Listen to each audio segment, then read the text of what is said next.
Hello everyone, এই ভিডিওতে আমি দেখাবো যে আমাদের এই অ্যাপটা আমরা কিভাবে ইউজ করব। তো প্রথমে আমরা একটু সেটিং ভিজিট করে আসি। আমরা সেটিংয়ে ক্লিক করলাম। এখানে আমাদের 5টা বাটন আছে।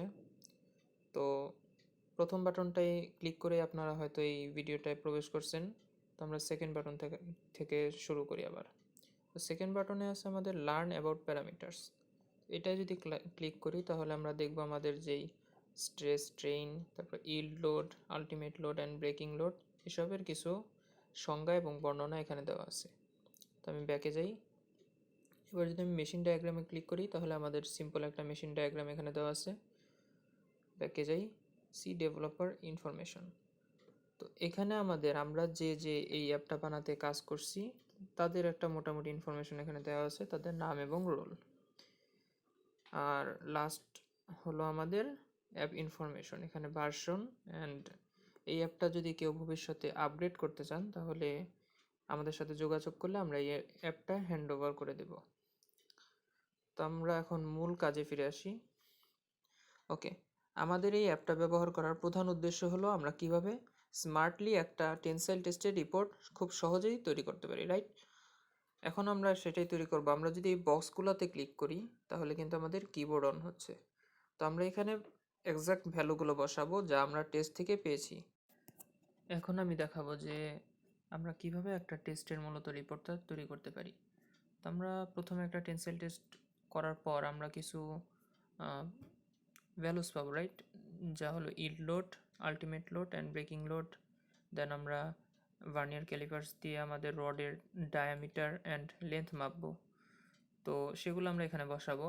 প্রথমে আমরা বসাবো ইল্ড লোড। আমরা যদি এই বক্সে ক্লিক করি তাহলে আমাদের বক্সটি ওপেন হবে এবং আমরা এখানে টাইপ করতে পারবো আমাদের ইল্ড লোড। আমরা একটা র্যান্ডম নাম্বার দিই, সাপোজ আমাদের ইল্ড লোড হলো 700 পাউন্ড। আমাদের এই লোডগুলো অবশ্যই পাউন্ডে হবে। আমাদের যে মেশিন সেটা পাউন্ডে ছিল বিধায় আমরা এটা পাউন্ডে করছি। তো আলটিমেট লোড আমরা ধরতেছি 9000 pound and breaking load suppose 10,000 pound. Display error, আমাদের ডিসপ্লে এরর থাকতেও পারে, নাও থাকতে পারে। আমাদের ইউটিএম মেশিনে ছিল এবং অনেক ইউটিএম মেশিনে দেখা যায় নাই। তো না থাকলে আমরা 0 দিব এবং যদি ডিসপ্লে এরর থাকে পজিটিভ আর নেগেটিভ আমরা সেই ভ্যালুটা বসাবো। সাপোজ আমাদের ডিসপ্লে এরর হলো 700 অ্যান্ড গেজ লেন্থ, আমাদের গেজ লেন্থ আমরা সবাই জানি যে আমরা মূলত যেই রডের যেই অংশটার উপর মূলত টেনসাইল টেস্টটা হবে সেটাই তার দৈর্ঘ্যটাই হলো গেজ লেন্থ। সেটার মান আমরা এখানে বসাবো, suppose 100 mm।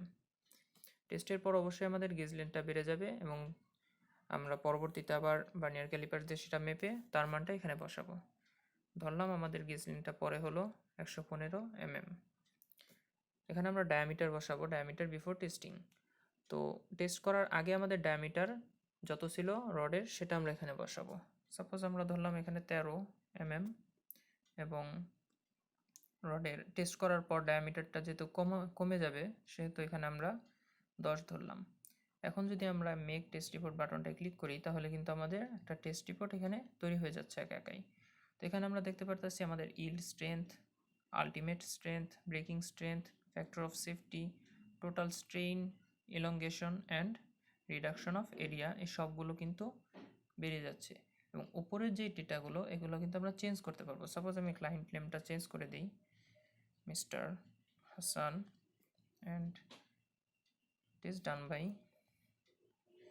Mister Zahid. Okay, এটা ক্লিক করলে কিন্তু আমরা এটা চেঞ্জ করতে পারতেছি। এই আমাদের অ্যাপটার মূল কাজ।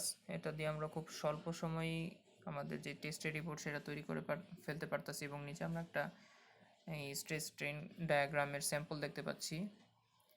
এই অ্যাপটা আমরা এভাবে ব্যবহার করতে পারি। ধন্যবাদ সবাইকে।